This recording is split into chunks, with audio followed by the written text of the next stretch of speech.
From Kongunadu, Tamil Nadu, the story of the Annamar twins, as the Kongu villagers tell it, is a long oral epic. In western Tamil Nadu, in the inland plains around the cities of Coimbatore, Erode, Karur, and Salem, there lies a region with its own distinct identity. The Tamils there call it Kongunadu, the land of the Kongu. The people are mostly farmers from a community called the Kongu Vellalas, who have been cultivating the red soil of this region for at least 2000 years. They are not coastal Tamils. They are not deep southern Madurai Tamils. They are their own people. They have their own dialect of Tamil. They have their own customs around weddings, around inheritance, around death. And they have their own gods, gods who are not very famous in the rest of Tamil Nadu, but who are deeply loved in Kongunadu. Above all of these, they worship two brothers. The two brothers are twins. The twins are called Ponar and Sankar. Together they are addressed as Annamar, which simply means, in Tamil, the elder brothers. The Annamar Swami. The Lord Elder Brothers. The story of the Annamar twins, as the Kongu villagers tell it, is a long oral epic. It is sung at temple festivals across Kongunadu, often over 3 or 4 nights, by special bards called the Vellala singers. The epic begins many generations ago, in a wealthy Kongu Vellalar landlord family in a village called Annur. The family had everything: land, cattle, gold, but no son. The wife had had several daughters and had longed for many years for a male heir. At last, after a long pilgrimage to the goddess Bhagwati of Kerala, twin boys were born. They were named Ponar, meaning the golden one, and Sankar, after Shiva. They grew up together, inseparable. They were trained as warriors. They were the most beautiful young men in the Kongu villages. Their sister, Tangal, who was a few years younger, adored them both. The three of them, the twins and their sister, formed the central trinity of the Kongu epic. The villagers, even today, speak of all three of them in the same breath. Tangal is not a side character. She is, the Kongu say, the third one of the three twins.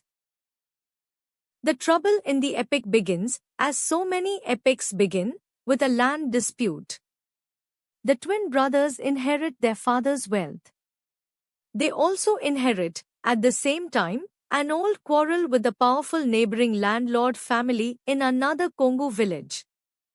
The dispute is over a piece of agricultural land along the border of their two villages. The neighboring family, the Vellakkara family, claims that the land has been theirs for generations.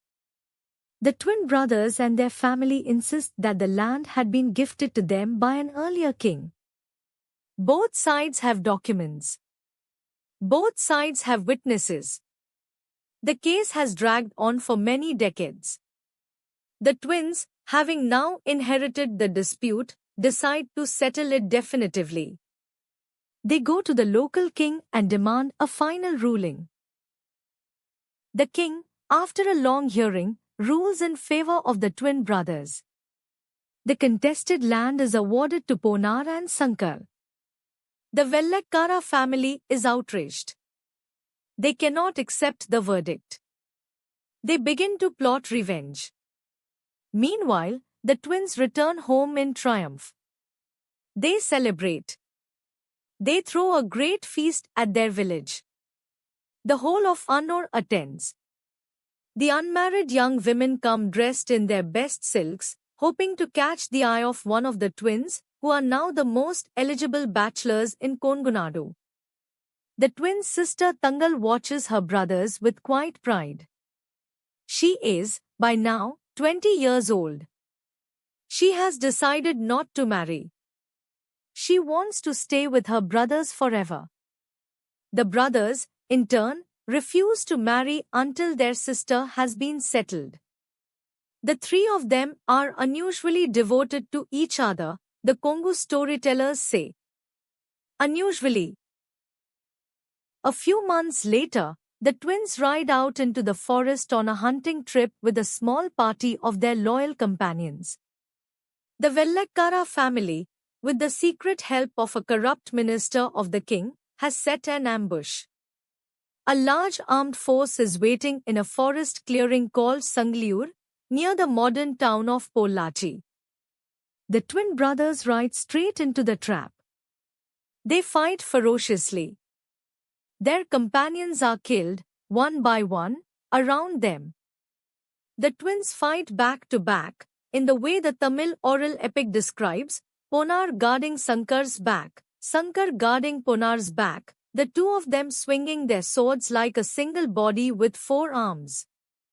They take down many attackers. But they are vastly outnumbered. By midday, Sankar is mortally wounded. By the afternoon, Ponar is mortally wounded. The twin brothers, gravely wounded, sit down together against a single tree. They look at each other. They each take a last deep breath. They both die at the same moment, the legend says. Together, in the way they had always done everything else. Back in Annur, their sister Tangal felt their deaths at the exact moment they happened. She was inside the family courtyard, weaving cotton thread. She suddenly stopped. She put down the loom. She stood up. She did not weep. She walked through the village, very calmly. She walked to the small temple of the family goddess. She climbed onto the platform. She lay down on the temple stone. She closed her eyes. She gave up her own life there, on the spot, willingly, without injury. The villagers found her in the morning. Her body was on the temple stone.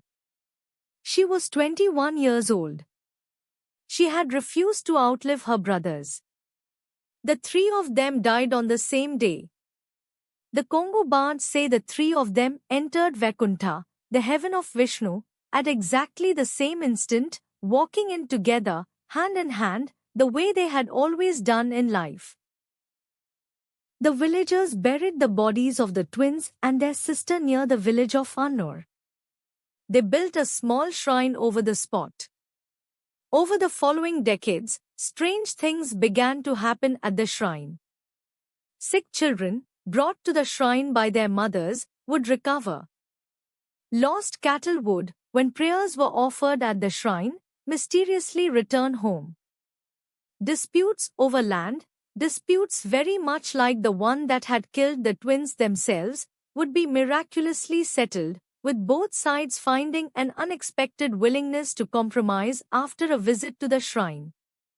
The Kongu villagers, over the centuries, decided that Ponar, Sankar, and Tangal had not really died. They had simply moved into the next stage of existence. They had become, through the great sincerity with which they had lived and died, local gods. Folk gods. Annamar gods. Lord Elder Brothers. The kind of God you can talk to in your own Tamil dialect, who understands your dispute over a small piece of paddy field, because that is what killed them too. There are now hundreds of small Annamar temples scattered across western Tamil Nadu, in Coimbatore district, in Erode district, in Karur district, in Namakkal district, in Salem district. The temples are usually small. Often just a single stone platform under a tree. Often no priest at all, the worship is conducted by the village elders themselves. Once a year, in the month of Appasi, the bards travel from village to sing the Annamar Sami Kathe, the song of the Annamar gods, usually over 4 nights. The epic is long. The bards sometimes sing for 10 hours at a stretch. The villagers sit on the ground around them, in the dark, lit only by small lamps. The bards sing the part where Ponar and Sankar are first born. The bards sing the part where Tangal weaves with them on the porch as children. The bards sing the part where they ride to the hunting ground. The bards sing the part where they die. And on the last night, the bards sing the part where the three of them walk together into Vaikuntha, hand in hand. The villagers, in the dark, weep quietly. They have heard this song every year for many decades. They still cannot bear it. The brothers and the sister, they whisper to each other, are still our brothers. They are still our sister. Tomorrow's story comes from another corner of India. Subscribe to walk with us through the folklore of every region in your language.